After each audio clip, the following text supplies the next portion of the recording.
Thanks, Nancy. It's really interesting to see the range of people and experiences among you. We'd like this webinar to be useful to as many different people as possible.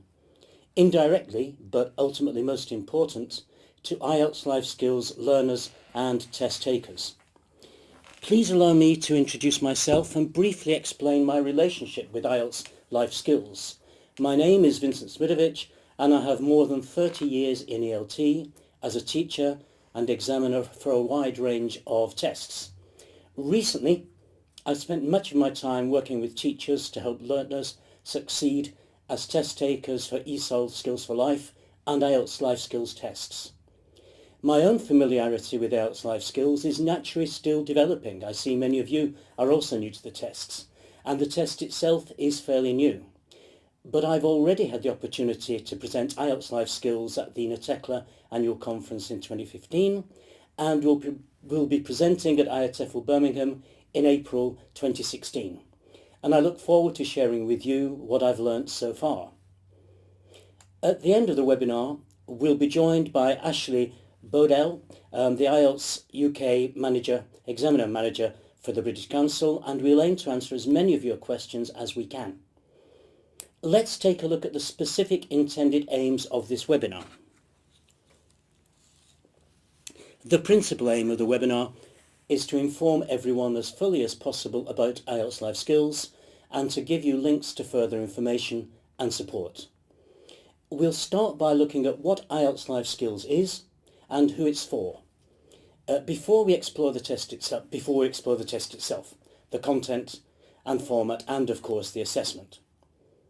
We'll end by looking at some ideas that you can use in the classroom.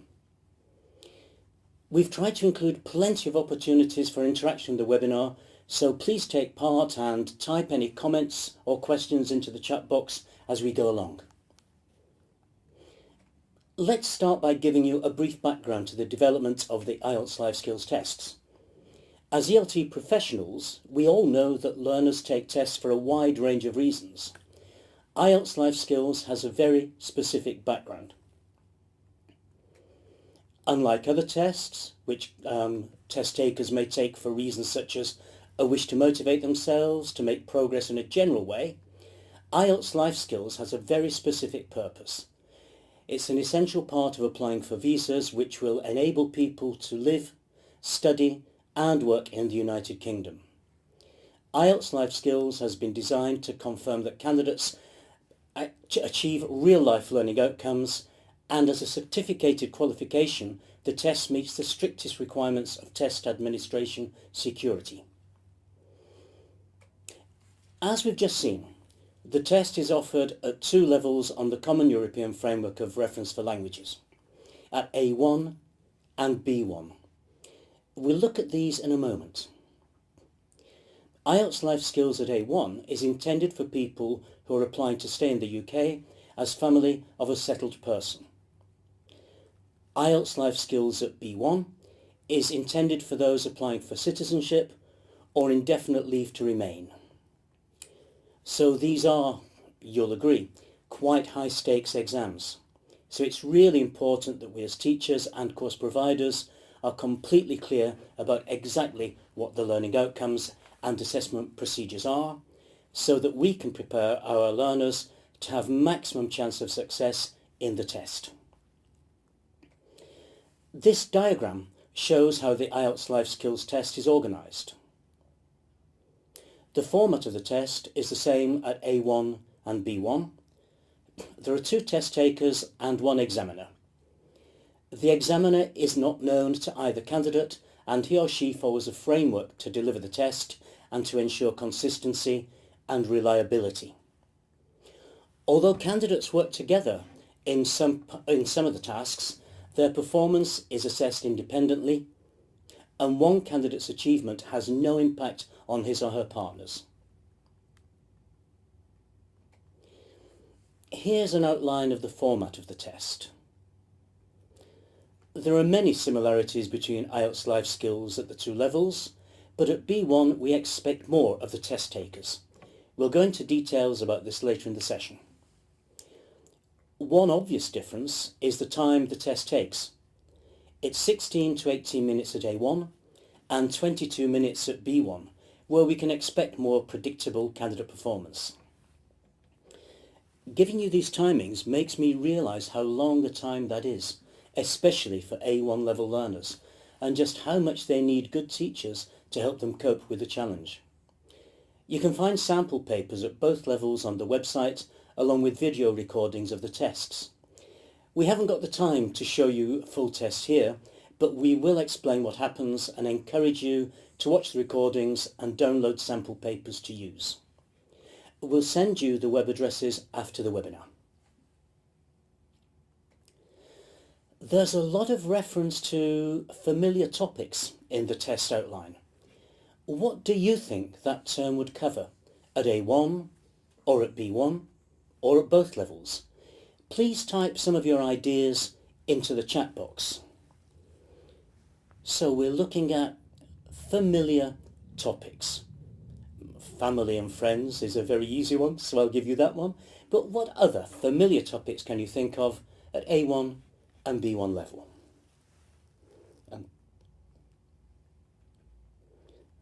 Thank you. We're already getting some very good ideas and very accurate ideas. So even if you're new to IELTS Life Skills, you obviously know what we're looking for. So it's great. Thank you. Lots of good ideas there. Let's have a look at the list of some of the familiar topics from the Guide for Teachers. Personal details, many of you mentioned, and experiences. Family and friends I gave you. Buying goods. Work. Health. Leisure. Education and or training. Housing. Weather. We'll see some examples of how these familiar topics are used when we look at some sample materials later in the session. And we'll send you the web address for the Guide for Teachers after the webinar. Now, we've had a look at the format and the uses of the test. Let's focus a bit more deeply on the levels it's aimed at and at how the test is assessed. When I started teaching, the Common European Framework of Reference was hardly known, if at all, and now we refer to it constantly, and we assume that when we speak of IELTS Life Skills at A1 and B1, everyone knows what we mean in detailed terms. So before we go on, here's a quick Common European Framework of Reference true or false quiz. There are 4 statements, and you'll need to decide if each one is true or false. We'll do 3 in a poll, but let's start with one as an example. You don't need to record your answer, but think about it and decide if it's true or false. So, here's the example. The full title is Common European Framework of Reference for Languages, Assessment, Teaching and Learning. Is this true or false? And I'll repeat it for you. The full title is Common European Framework of Reference for Languages, Assessment, Teaching and Learning. Interesting answers, and the majority seem to be saying no, and yes, you're right. Strictly speaking, the answer is false. The order of the words is learning, speaking and assessment. But if you said true, give yourself a point anyway. The essence is the same. But the Common European Framework has put the emphasis in an order different from the one I recall as a learner and in my earlier days as teacher and examiner. It's an interesting distinction which puts the emphasis on what people need to learn. We as teachers and as assessment bodies have to respond to real life needs, not set the targets that we might think are important in language learning. What about this second question? Is it true or false? There are 6 levels, each described in the 4 skills areas of listening, reading, speaking and writing. This time, please use the voting buttons to choose the correct answer, and I will repeat the second question. There are 6 levels in the Common European Framework, each described in the 4 skills areas of listening, reading, speaking and writing. Please vote now in the poll box.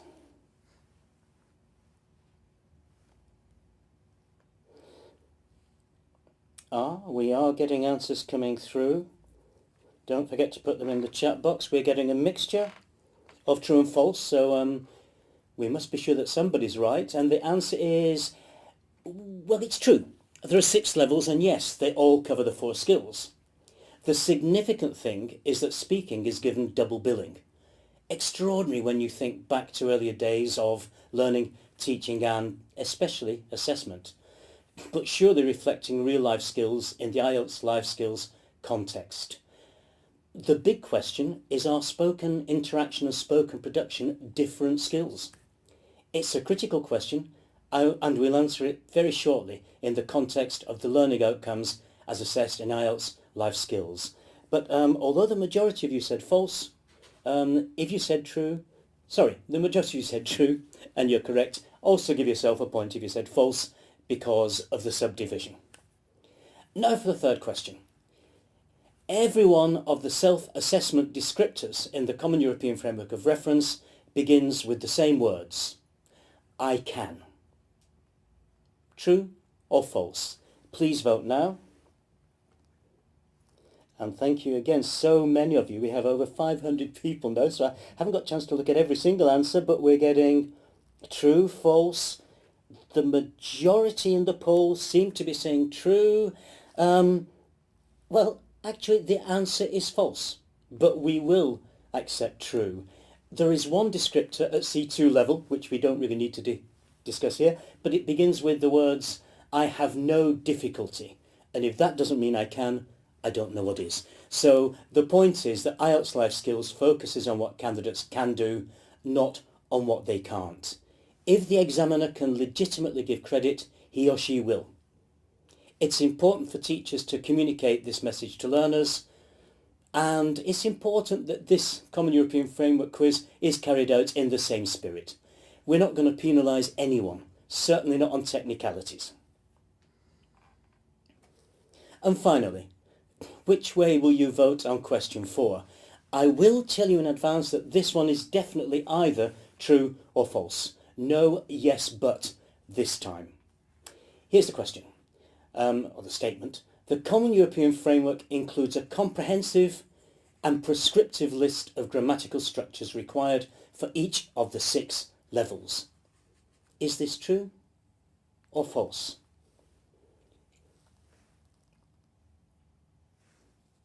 Quite interesting that the Common European Framework is something that we all know now, but in how much detail do we actually know it? We've got, it's beginning to be very close. The answers are all coming in.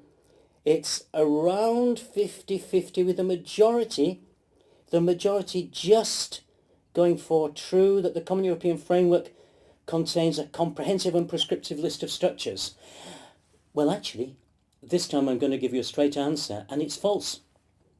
The Common European Framework of Reference describes language use. It doesn't define it. It describes what learners can do. It doesn't tell them what they must do. IELTS Life Skills assesses achievement of learning outcomes in real-life settings. It doesn't prescribe the language structures a test taker must use. As teaching professionals, we know what language resources learners need to be able to draw on in order to show that they can do certain things. The Common European Framework gives us the aims. We need to supply the means of achieving those aims and show our learners how to implement them in real life, not just in the test, because IELTS Life Skills is all about real life. These are the descriptors for listening, spoken production and spoken interaction at A1 and B1 levels. The Common European Framework gives attention to all 4 of the skills. IELTS Life Skills focuses only on speaking and listening. The reason for this goes back to the purpose of the test. For visa application, people need to demonstrate that they can achieve specified learning outcomes in the skills of speaking and listening. So let's have a look now at how these descriptors relate to the learning outcomes for learners taking an IELTS Life Skills test. How do these learning outcomes for IELTS Life Skills relate to the Common European Framework descriptors we've just seen? Please type one similarity that you notice into the chat box now. Pardon me. So, we've got answers coming up in the chat box. Thank you very much.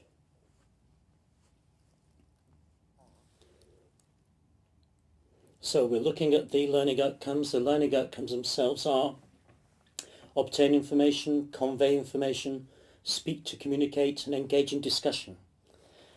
Thank you for your ideas. That's great. Thank you for all your ideas. You're absolutely right. These learning outcomes tie in very, very closely with the Common European Framework descriptors, even though they worded differently. It's essential that by the end of this webinar, you really understand what the learning outcomes are, what they mean, and in which parts of the test they mainly feature. Test takers must give evidence that they can achieve all 4 of the learning outcomes in the IELTS Life Skills test in order to pass. If learners follow the instructions they're given and carry out all the tasks, they will give themselves every chance of meeting all the learning outcomes. So these are the areas that are assessed, but what does each area really mean? Let's start with obtain information. Would you please type in the chat box some ideas of what you think obtain information covers in the IELTS Life Skills test?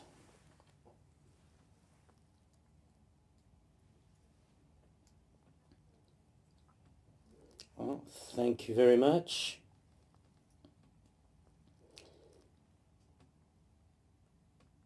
People definitely putting a focus on the skill of listening. Great, thank you, and here's my definition. Obtain information refers to effective listening, which is what many said. It's not just asking for information, it's processing information.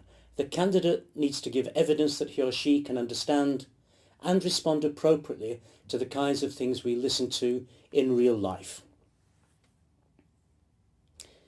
Now, convey information. Here's a question for you. Which skill is this referring to? Listening or speaking? Please use the voting buttons to choose your answer.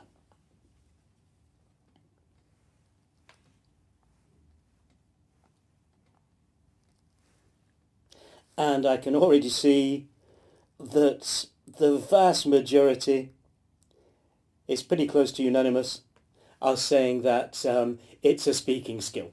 It is. And here's my definition of what convey information means in IELTS Life Skills. Convey information refers to the candidate's ability to deliver an appropriate quantity of relevant information in discourse appropriate to the real-life context. Obviously, the expectations will depend on the test taker's level. Candidates at A1 will not be expected to organise or deliver as much information as candidates at B1. Now, speak to communicate.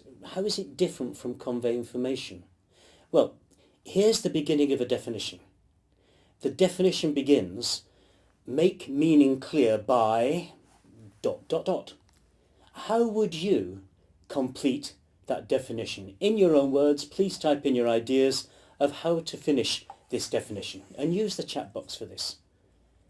So, speak to communicate is defined as make meaning clear, but can you continue? And again, thank you very much. People are sending in answers all the time.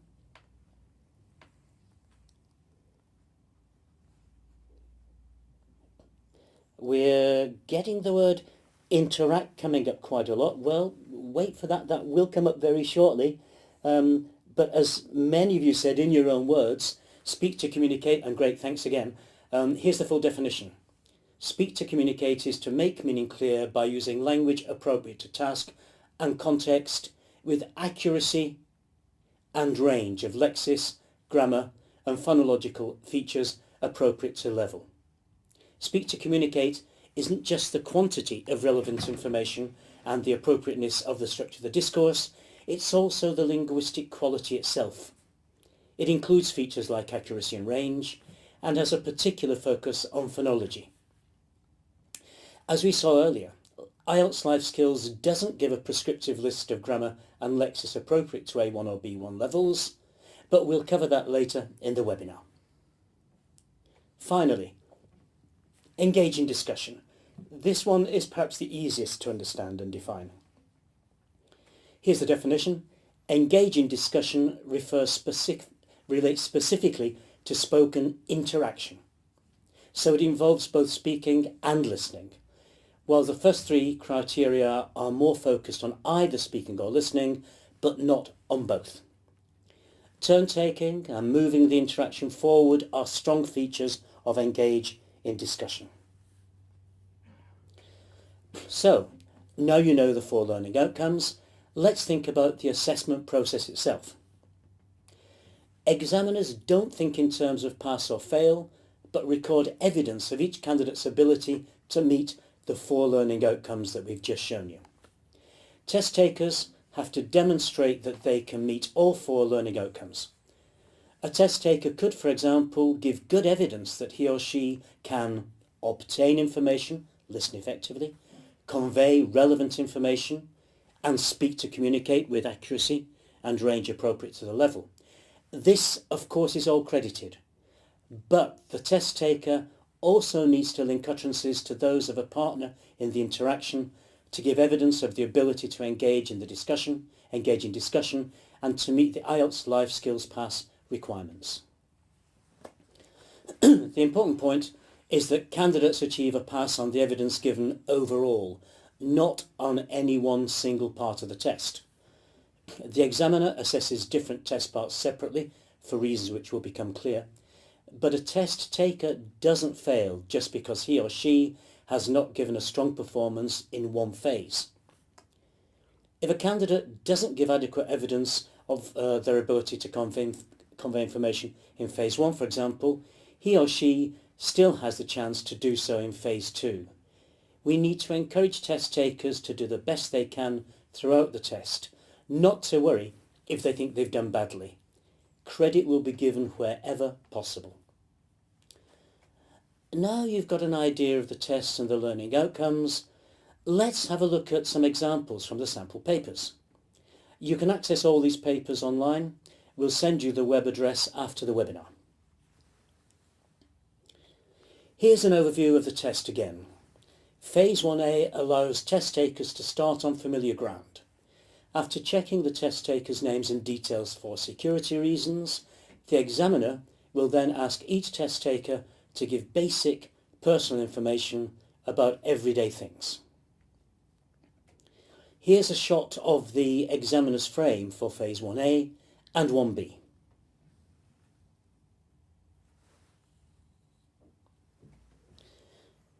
Examiners are instructed, that's the item circled in red, about how much time is allowed for each phase.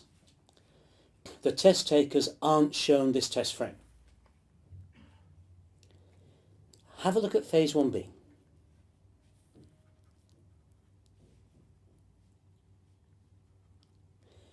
The topics of this sample test are generally familiar, neighbours and favourite time of the year. The examiner instructs test takers to ask each other questions.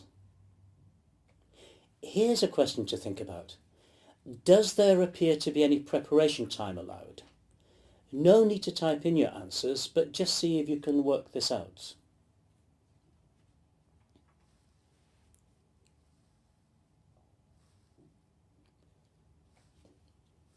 The answer is yes. Test takers are allowed 1.5 minutes to prepare their questions. That's what the instructions circled in red say. Please don't worry if you can't see the slides. You can always download the papers and look at them with your candidates. So, which of the learning outcomes that we looked at before will be assessed in this phase of the test? Remember that we looked at obtain information, convey information, speak to communicate, and engage in discussion. Please use the voting buttons to choose your answer.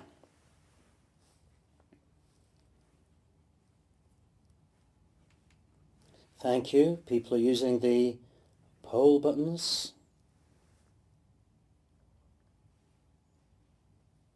interesting again? Different answers? And it's changing as we go, but heading towards the front is, and you're quite right, many of you have identified speak to communicate as the assessment as the assessment itself focuses on test takers asking the questions, not on the partner's response. In fact, IELTS Life Skills sets out to assess what candidates can do, and if evidence of a learning outcome is found at any point in the test, it will be credited. For example, speak to communicate is credited throughout the test apart from in Part 2A, which is only listening to recordings we'll look at in a moment. As the test takers have preparation time, it's most realistic to give closer attention to certain elements of speak to communicate in Phase 1B, although phonological features in particular are credited at any point in the test apart from in 2A. So the main focus here will be speak to communicate. Also, convey information comes into it, as many of you have said. At A1 level, we can expect problems in understanding what a partner says, and it would not be fair or reliable to assess an A1 level candidate on a partner's performance. That's why we focus on the questions, not the responses. In Phase 2A, candidates are instructed to listen to recorded tests and answer questions given to them by the examiner. The first listening asks each test taker to answer a gist question with visual support to help them. The test taker has to answer one question about each recording. If you remember back to the Common European Framework descriptor for listening at A1, it said, can follow speech which is very slow and carefully articulated with long pauses for him/her to assimilate meaning. So, let's listen to part of the recording for this task. While you listen, think about your own A1 level students. Would they be able to do the task? I want to spend the weekend there with my friends. We usually go there in winter to ski, but this time we want to climb to the top. It takes about 4 hours, but then you can look down on the sea. I just hope my new boots are comfortable. Finally, for the A1 test, here's an example of a Phase 2B task.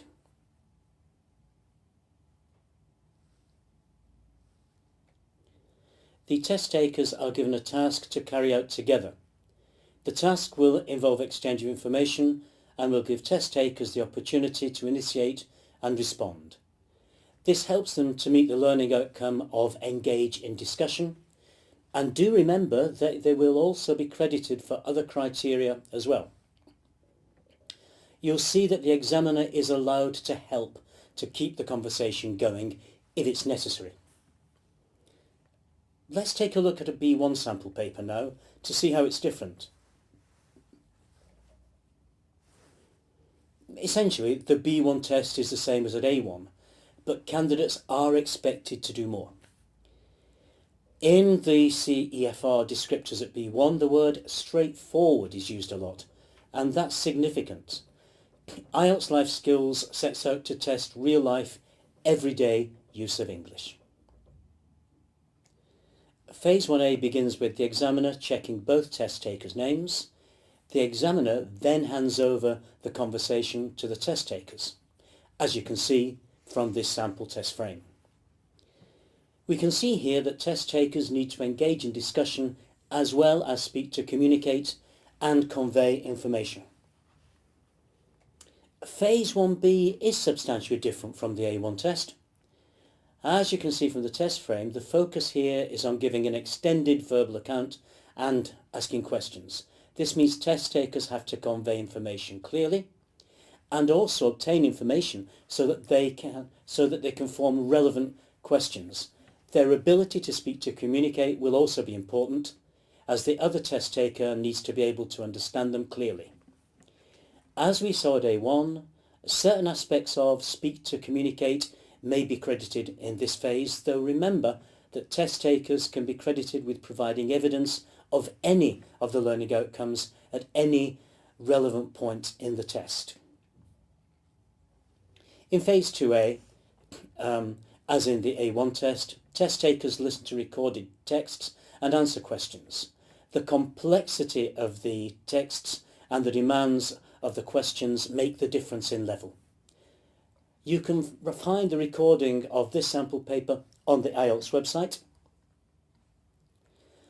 Now, Phase 2B is divided into two parts in the B1 test. This is the test frame for the first part.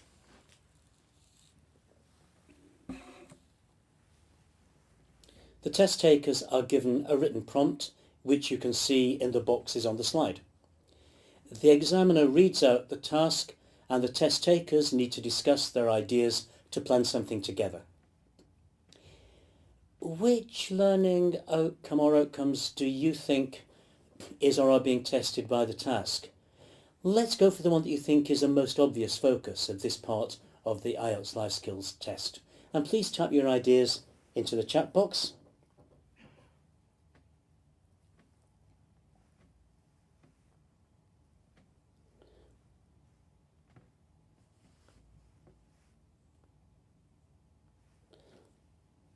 Great, thank you again. Lots of answers coming through. And the majority did say engage in discussion, and that's right. Engage in discussion will certainly be important. Also, of course, speak to communicate and convey information for those of you who said that, but it is a great opportunity to show that test takers can meet the learning outcome of engage in discussion. B1 candidates are sometimes concerned that they're paired with a partner who doesn't interact, and that they therefore assume that they can't get credit for engaging discussion in this part of the test, where it is most obviously intended focus. Although it is the most obvious opportunity to give evidence for engaging discussion, the examiner will credit evidence given in any other part of the test apart from Phase 2A. The second part of Phase 2A is similar to the A1 test. The test takers discuss a topic related to the planning task. In this sample test, which you can find on the website, they talk to each other about the transport they use every day and why they use it. So, now you know what the format of the test is, what the learning outcomes are, and you've had a look at the test at both levels. I hope you feel that you've got a good understanding of what the test is all about. Of course, the next and by far the biggest question is, what can I do to help prepare my learners to be test takers? And not just to be test takers, but to be more effective users of English. Here are some ideas which I hope may help you. Make it real. One of the big features of IELTS Life Skills is the examiner who is not an interlocutor known to the test takers, as is the case in some tests. There is a limit to the number of times you can rehearse the same question and answer exchanges with your learners, but if you have the opportunity to swap classes with colleagues for a practice session of 5 to 10 minutes or so from time to time, it gives your learners repeat opportunities to give the same basic personal information to a teacher who replicates the role of the examiner at the start of the test. Logistics may make the class swap difficult, but the principle can be extended to breaks, for example. Here's a tip you can give your learners about this part of the A1 test. Try to develop your learners' confidence in this part of the test. This will help them to handle any nerves they may have and settle them quickly. They know the answers to the questions. Here's an idea for an activity you can use. Split the group into teams of 3 or 4 learners. You give them a basic response, which you repeat for clarity. It can be the answer to different questions. At 9 o'clock, for example, fruit and vegetables, and so on. The teams then have a minute to discuss 2 or 3 different questions which may elicit this response from you. The teams take it in turns to ask a question. It doesn't need to be perfect, but it needs to work in real life. For example, when you work start, if the question works, you should respond appropriately. For example, 9 o'clock. And the team then gets 2 points. If the question isn't clear enough, allow the team to try again to get the response. Use body language to encourage different intonation as well as different words. At A1 level, the teacher can afford to be very generous in interpreting questions and give a point, even if it takes learners time to formulate. In feedback, point out that it's not just grammar and vocabulary that matter. The way you say something is just as important as what you say. And this is a useful tip for this part of the test. Learners need lots of practice in listening for key information from extended utterances. If you include the listening to recordings from the sample Skills for Life Entry 1 papers, which you can find online, you have a large resource of practice materials. With practice and guidance, learners develop the skill of listening for clues and obtaining information from extended discourse. At A1 level, the information is intended to be transparent, but A1 level test takers may hear a number for cost, for example, and mistake it for a number for time. Even with practice, test takers at A1 level may well miss answers. Reassure them that they don't lose any marks if they give a wrong answer. They can only gain marks for giving correct answers. They shouldn't worry. They mustn't worry if they get something wrong. There are more chances to get right answers. In a triangle classroom activity, put learners into groups of 3, A, B and C. Using Phase 2B tasks from the sample papers, set A and B the task, while C monitors and notes the balance of interaction. In other words, A speaks, then B, A again, and so on. Rotate the triangle to give everyone practice in feedback. Focus on some of the positive features of engaging discussion. Not just asking questions, but linking what you say to what your partner says and using body language to show you're listening, for example. This leads to the practical advice for candidates. Don't think of the test as a competition. You and your partner will both get credit for working together. Keep Talking is a variation on a popular radio game called Just a Minute, where contestants have to deliver a monologue for a minute without hesitation, repetition, or deviation.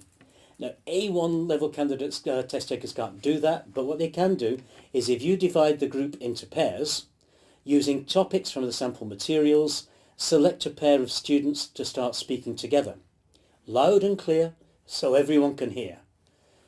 If they're still speaking after 2 minutes, they get a point, but the other pairs can challenge if the speakers hesitate, repeat, or go off the subject. As teacher, you're the referee. If you think the challenge is correct, give the challengers a point and allow them to take up discussion with whatever time is left until another team makes a correct challenge. You can decide what constitutes reasonable hesitation.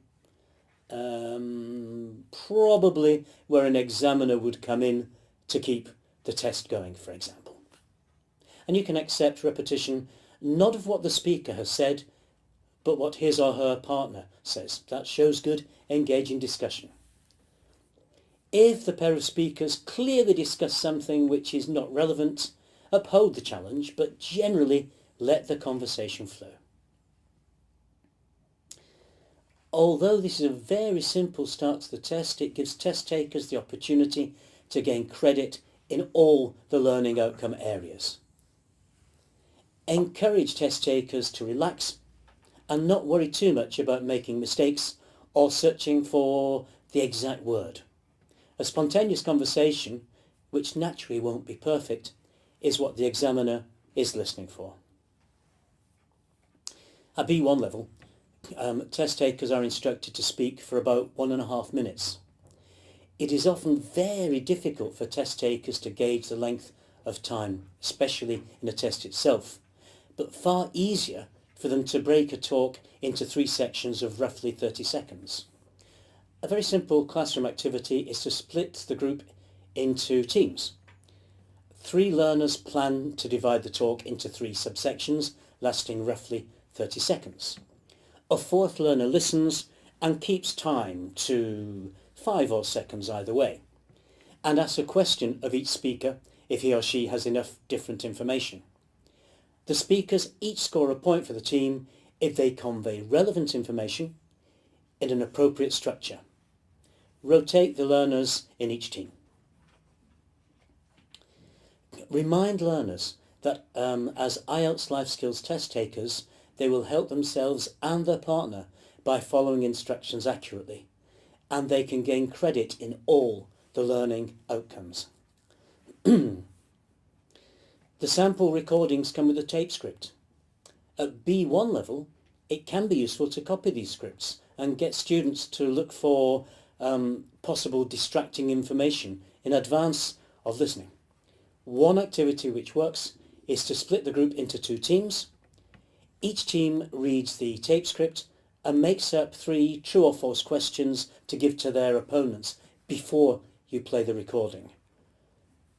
This helps learners to look behind the scenes and focus on detail in questions. Test takers often put more emphasis on this part of the test than they really need to. It's only one of the opportunities they have to show that they can obtain information. Above all, tell test takers that if they think they've done badly in Part 2A, they really mustn't let it stop them from performing to their best in Phase 2B, which gives opportunities to achieve learning outcomes they may not yet have given evidence of. Phase 2B is very structured and allows candidates to demonstrate effective engaging discussion as well as convey information and speak to communicate skills. It's important that test takers understand that they need to discuss both parts of the task. They should start by talking briefly about the options on the left, but move on quite quickly to the main part of the task, which is the plan and decide task on the right. One very simple trick is to adapt the sample materials slightly by copying the task sheet with an arrow linking the choices in the box on the left and the planning areas in the box on the right. Explain that the learners can each briefly suggest one of the choices, then decide. It doesn't matter which. The point is that each partner has taken a turn. The arrow signals that test takers should move on to the planning stage reasonably quickly. I would say no more than 30 seconds needed for the choice of items in the box on the left, and leave enough time for each of them to contribute to the planning and deciding task. Do advise learners to treat this phase of the test as teamwork when they're test takers, not competition. Test takers can dominate if they disagree with a partner's choice or his or her suggestions. Stress that this is about exchanging opinions and suggestions, not about getting the right answer. Let's now review the aims of today's webinar. You should now know who the IELTS Life Skills Test is for, how it's used as well. We also discussed the format and the content of the test, and we explored the assessment of the test and the different learning outcomes in some detail. I've also given you some ideas you can take back to your classrooms and use with your learners before they become test takers. Now I'll hand back to Nancy, who will tell you where you can find further support.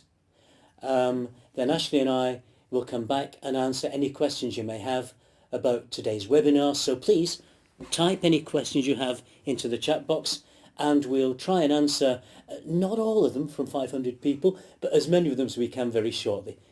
Thank you very, very much. We've got lots and lots of questions coming in, many of which I can't answer, so I'm delighted to say that Ashley from the British Council can answer the ones I can't. Thank you, Vincent. You're very generous. Quite a few pertinent questions were raised this morning, actually, so thank you very much to all our participants for that. One that came up quite frequently, Graziella introduced, is how the test, how's it awarded a band score?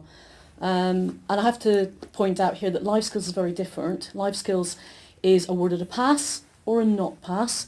No number is given. So it's for 2 modules, A1 and B1. That came up time and time again, and there are only 2 modules in it. Yeah. Another question that came up was, what about the reading part? And Ahmed was asking, why is there no reading? Well, IELTS General and Academic has both the reading and the writing module. Speaking and listening only for the life skills. It's a different test, and I think we have to reiterate that it's designed for a very specific purpose. And that if test takers want to make notes, that is not assessed. No. They can make notes, but they don't have to. And when it comes to reading, the examiner will read out everything that they need to know. Absolutely. So reading and writing are not assessed. Not assessed. Reading and writing, not assessed. Note-taking, fine. Right. Another pertinent question was from Patricia, and she asked, are teachers strict when evaluating the candidates? Now, with our teaching backgrounds, we can be very, very strict. Yeah. I know you're very hot on error correction. Same question from Gabriella and several other people.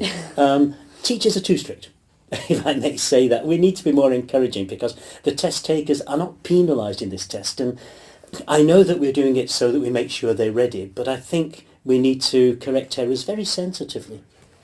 Well, I wouldn't interrupt my students. I would wait and give them positive feedback. Well, I think also, just to support your point there, it's very important we recognise this is a test of real English in everyday situations. Yep. And that is not a natural thing to happen in real life, everyday situations. It's for someone to correct you. That's true. I certainly wouldn't like it, and it wouldn't do much for the confidence either. No. And it won't happen in the test because the examiner will not correct a test taker's errors, so be encouraging. And that's a clear fundamental difference between being an examiner and being a teacher. Yep. 2 completely different hats. Yep.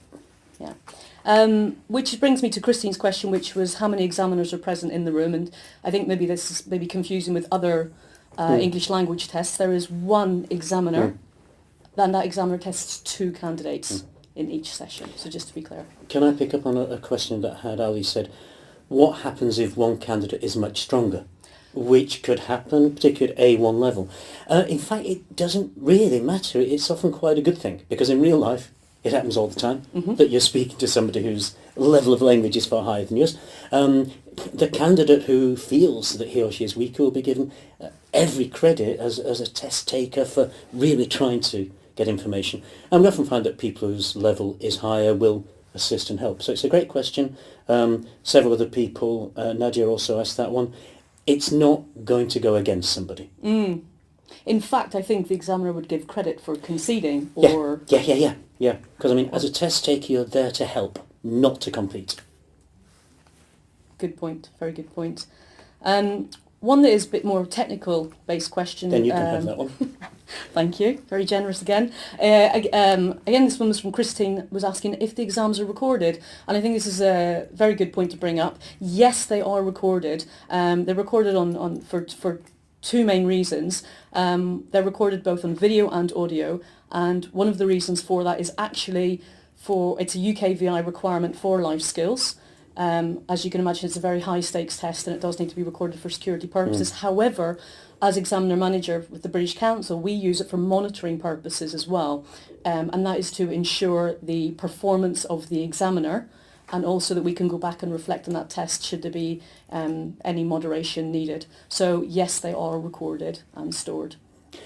Can I pick up on a question that came up from several people? It's about pronunciation. How important is it? It is very important, far more than I used to think of when I was a teacher. The test takers get the opportunity to use pronunciation receptively when they do the obtain information from the examiner and the recorded text, and to produce. No, they don't need to have a particular standard accent. As long as they can be clearly understood, they're going to be given credit. So pronunciation, we probably do put more emphasis on that than we used to Definitely. And Maybe still not as much as we should. I don't know what you think, but are we getting it right these days, finally? I think we are getting there. I think we're moving much closer to getting it right, if I may say that. But I believe it's about intelligibility. We all have an accent. Even people from the home counties in the UK have an accent. So I think it's about intelligibility and coherence. Definitely. Actually, this is a question for you, Vincent, Okay. if you don't mind me. Are candidates given time to prepare? That's from Ola. That's a very, very good question. What I would say is, if you haven't been able to see all the slides, I mean, we've tried to show you papers, do download the papers. That's going to help you to find out. And the answer is yes, it's standardised. They're given time in part 1B at both levels, so they're given time to prepare their questions, they're given time to prepare their talk, and that's when they do get this time to pause, make notes if they want to, they don't have to, and really show, yes, I can speak to communicate. I've got the time to think about not just the content, that comes up under convey information, and it's nice if it's spontaneous, but also the grammar, vocab. So they do have time to prepare. And just to remind people as well that the sample tests are available as well. There's 4 sample tests available. Yeah. Anything more that you'd like to address that was overriding? People have asked such good questions, and it's obvious that people have got such a wide range of backgrounds. And this test is new. It's specific. So when you're asking me questions, I'm having to think, wait a minute, I've only known IELTS Life Skills for about a year. So what I will say is thank you for your questions. Go to the website. We will be sending you all these details, so Nancy will send you all the different links, and familiarise yourself and your students so that they can become confident, effective and successful test takers, which I'm sure they will be. I think probably, actually, that's about all we have time for. So thank you all very much for attending today. We look forward to seeing you at our future webinars. We hope you found it useful, and the next webinar coming up is on one of my favourite topics, developing teacher-trainer skills. Thanks again, and goodbye. Goodbye.